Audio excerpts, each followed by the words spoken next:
Hello, my sweet friend, and welcome back to another episode. So, today we're talking all about confidence and self confidence. So, I actually separate the two. And today I'm going to teach you how to have more of each and the very practical, specific things you can do to become more confident. And as always, with this episode, there's going to be a PDF document with some great questions to ask yourself so you can start developing more confidence and a little bonus, a little something, something for you. Okay, so let's dive in.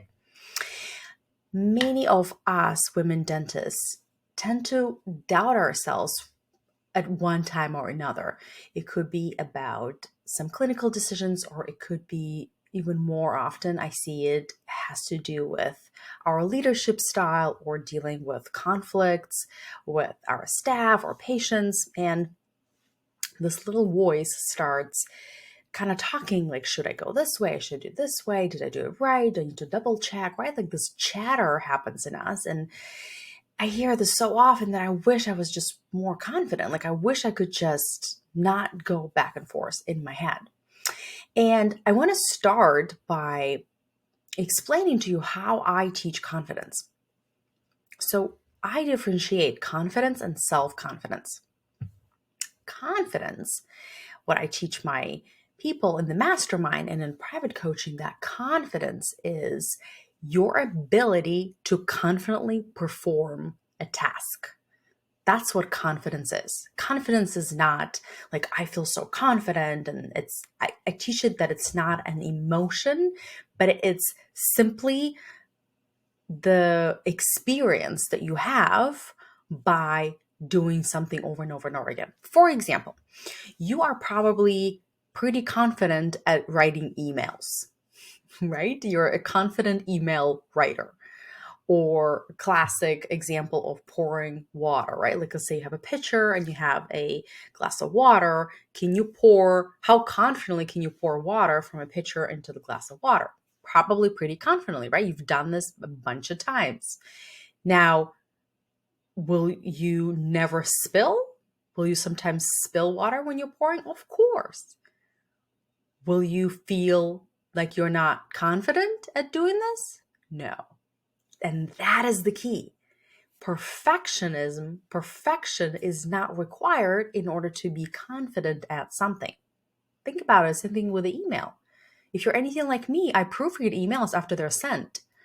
Yeah? So we sometimes don't send the best emails. I don't, at least. And I still consider myself pretty confident at email sending. I literally do this for a living now as a life coach. Yeah? So whenever you catch yourself thinking, oh, I wish I was more confident at XYZ, I want you to look at it as, okay, this is just a skill I need to develop. What is it? It could be having performance reviews with your team. It could be a certain technique in maybe like, I don't know, 6-unit bridges. It could be rotary IPR, whatever that is, right? Like finishing cases, whatever that is. But I want you to look at it as this is just a skill that I need to practice over and over again until I become confident. Okay? So this is confidence out of the way. Now, self-confidence, I teach that it is an emotion that is created by the way you are thinking about yourself. And it's not as simple as, tomorrow you're going to wake up and you're going to look in the mirror and you're going to say a bunch of time, oh, I'm confident, you're great, I love you. Like if you don't believe those sentences, then they are obviously not going to generate confidence in you, right? That's why affirmations don't work. They only work if you believe them. So there are 3 things you can do to develop self-confidence, but I just want you to know that self-confidence is not something that we are born with. It's not something that we have to fake it until we make it. Like I always hear that. And I don't know about you, but it never really worked for me. Like the whole time I'm kind of feel a little bit of vomit in the mouth as I'm trying to fake it, and it feels inauthentic. So I think there needs to be a better way, and I think there is a better way. And so I'm going to teach you 3 step, I guess you can say, 3 things you can do so you can develop more self-confidence. So here's what I want you to think about it. I was going to give you an example of think about something that you want to develop more confidence in. And the interesting thing is the process I'm going to teach you, and with this episode, there's going to be a PDF that has all these steps. So you don't have to be taking notes right now, especially if you're driving. But here's what I want you to think about. The system, the steps that I'm going to teach you right now will change your self-confidence as a human. And then you can apply it to any skill, anything that you want to do. Like be writing treatment plans more confidently, maybe faster, or having conversations with an upset patient, right? Like I want to be more confident in that. I don't want to feel like we've done something wrong, we dropped the ball and I feel uncomfortable, right? So think about something that you have in mind. Picture it. Let's set an intention. Picture something that you want to be more confident at. And here's the 3-step process how you can do it. So step number 1, in order to feel more confident, have higher self-esteem, you have to start trusting yourself. You have to develop a relationship with yourself where you trust yourself. Now, what does trust has anything to do with self-confidence? It has everything to do with self-confidence. Here's how you build self-trust. When you do what you said you're going to do, you are going to start trusting yourself. See what I'm saying? You say that I am going to wake up tomorrow at 6 a.m. An alarm goes off and you get up. You count from 5 backwards, 5, 4, 3, 2, 1, and then you shoot out of bed, just like Mel Robbins teaches. And your 5-second rule. Yeah. The smallest thing, you do this. You tell yourself, listen, I'm going to drink water first thing in the morning. And then you do that. You follow through on your own word to yourself. You are starting to build a pretty trusting relationship with yourself. There could be nobody in the room, but you are there and your brain is noticing. And this is really important. Because the reason why it's so hard to change behavior, so hard to change habits, is because our brain kind of knows that in the past, you haven't really did what you said you're going to do. So it doesn't really trust you. It thinks like, yeah, we're going to lose weight this year. But you haven't really done it before. You haven't really followed through on your word. So I think you're probably going to find an excuse or not going to do it. And not following through on your own word when nobody's watching is crucial for your self-esteem. It's crucial for your self-confidence and self-trust, because if you do what you say you're going to do to everybody else and not to yourself, that starts slowly eroding this relationship you have with yourself.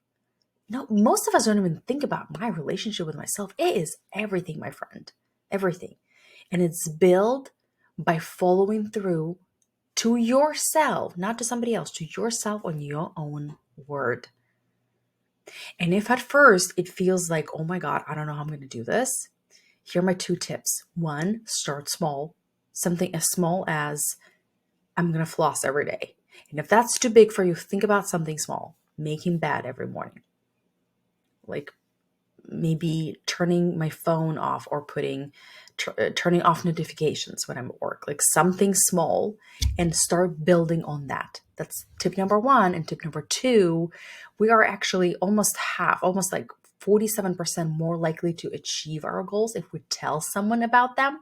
So I want you to be interactive with this episode, and I want you to message me. I'm going to leave my email so you can message me and tell me, this is what I want to do.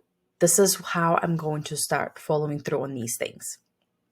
Maybe it's a small habit you're going to develop. I want you to let me know so that I can also hold you accountable. Okay. So step number 1 of developing self-confidence is do what you said you're going to do to yourself, not to somebody else. That develops self-trust. Second step is realizing that the worst thing that can happen in any situation is an emotion. And you, my friend, were built to experience, to feel, and handle any human emotion.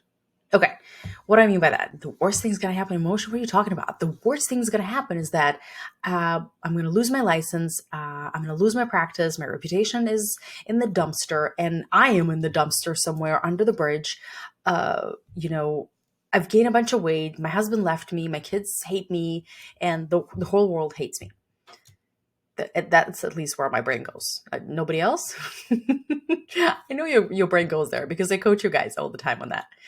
So we always think that this is the worst case, but let's think about it. When I ask, okay, so what's so bad about losing the practice, like selling the practice or announcing bankruptcy and, I don't know, getting a divorce and losing a dental license and living under the bridge naked? Okay, it's probably cold. What else? Why is it so bad? And typically you tell me something like, well, I will feel like I let my parents down, or I will feel like a failure. Oh, so it's an emotion. Have you noticed? The worst thing is going to happen is that we will feel ashamed, we will feel embarrassed, we will feel humiliated, we will feel like a failure, we will feel unloved and like we're not enough. Going deep here, but it is important for you to know the truth of the worst case scenario that our brains love to create to keep us small, to stop us from taking action. And that's what it is. The worst thing is going to happen is an emotion. The worst thing is going to happen. You're going to be under the bridge and you're going to have thoughts about it. And your thoughts are going to be negative. You're going to be thinking this is terrible. Because some people think it's not that bad, right? They're like, looking at their friends and their friends may be overdosed and gone. And they're like, I'm still kicking, still doing pretty good, right? Different standards for people, different thoughts. And so the worst thing is going to happen is that you're going to think that things have gone wrong and feel bad. The worst thing is going to happen is an emotion. And my friend, you can handle any emotion. And I can help you change any emotion. That's what coaching does. Okay? So that's step number 2. When you realize that the worst thing, right? Like so many of us are going on social media now, and it's so scary to put yourself out there. And we have to dance now on TikTok in order to get patients, like crazy things, right? And we are taught to, we're doctors, right? Like we have to maintain a certain, professionalism and tight upper lip. And, there was actually a paper, I think it was in JAMA, I have to say. I don't, it wasn't a medical journal. Don't quote me on that. But it was an actual paper stating that physicians who post bikini pictures on social media are considered less professional. So it makes sense why we are so, as women, we are so afraid to like be humans, really. Like we have to maintain this face. But the thing is, we're trying to maintain this face even in the grocery store, right? That's why so many of us have learned the lesson to not live where you practice, because you run into your patients when you have like 3 bottles of wine on a Tuesday evening and a sack of broccoli. Yeah. So knowing that the worst thing is going to happen of you putting yourself out on social media, of you having the conversation with the husband, of you getting a 1-star Yelp review, for you for going for something big, investing in something big, trying ads, trying whatever, the worst thing is going to happen is an emotion. Oh, and you can handle an emotion. When you realize this, you're going to become so much more self-confident, because you are going to stop holding yourself back, afraid of a terrible consequence. There are no terrible consequences. They're just terrible interpretation of these consequences that makes us feel awful. Okay? So that's step number 2. And step number 3 is what creates self-confidence is a very positive self-talk. You need to have a positive relationship with yourself. And that has to do with what you're telling yourself, what's going on between your ears. It has to do with the way you're treating yourself in your head, you're treating your body, the way you allow others to treat you, right? You teach them how to treat you. It all stems from your own standards for yourself, from your own relationship with yourself. And vast majority of us have very negative self-talk. right? Like what's going on between our ears is like, whoa, we would, first of all, thank God that people cannot read our minds, right? Because if they could listen, the kind of crap we're telling ourselves, we are beating the crap out of ourselves most of the time. So much. And I know this to be true because again, I coach you guys, like hundreds of you. So I know this is true. And so we are just kind of basking and thinking that something is wrong with me, that I'm not doing enough, I need to push harder. And this negativity is like constantly draining us. So what I want you to start doing is I want you to intentionally start developing a better relationship with yourself, a more positive one. I want you to think about this. So like, how the hell do you do this? Hold on. I'm going to give you an example and I'm going to tell you how to do that too. Okay.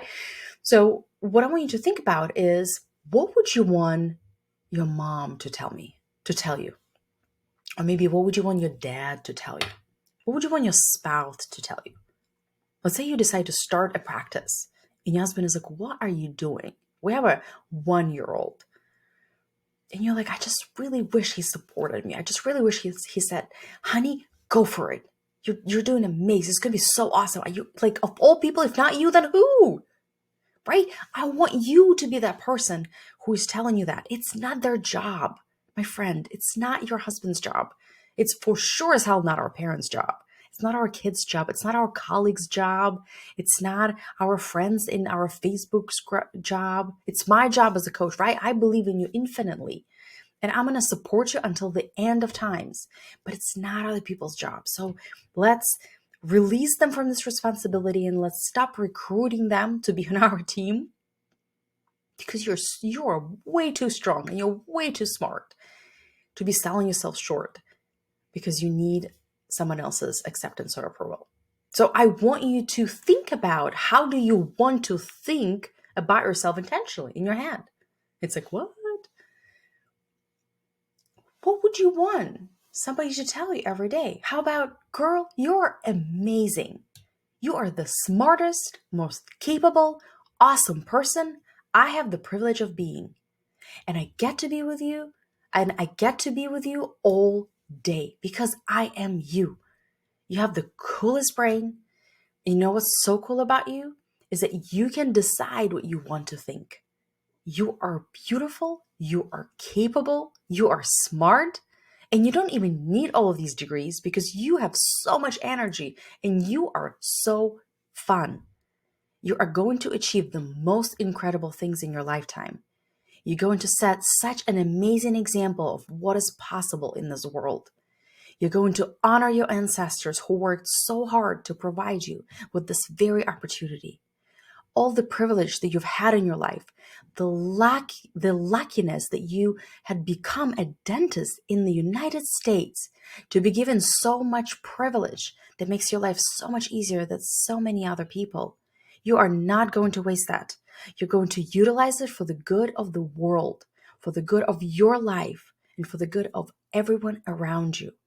And the contribution that you make to this world will matter, because your life will have evolved. And that means the whole human race will have evolved. And during that process, you will show other people what's possible too. Imagine somebody telling you this every day. This is my narrative. This is what I created for myself. This is what I am telling myself. This is why I'm having these businesses and ortho and coaching and children. And people go like, what is happening right now? And I'm like, everything is under control. Everything is great because I have so much energy and it's going to be amazing. Can't wait to show others what's possible. And so I want you to think about your narrative. I want you to think about, what do you want to hear in your head intentionally every day? And I want you to create that. I want you to write that and have that available somewhere in your back pocket. Have this available on your phone. And if you want an example of my narrative, I'm going to attach it in the show notes below. I'm going to create this document for you where I'm going to give you some questions to ask yourself so that you can develop self-trust, right? We talked about self-confidence has 3 steps.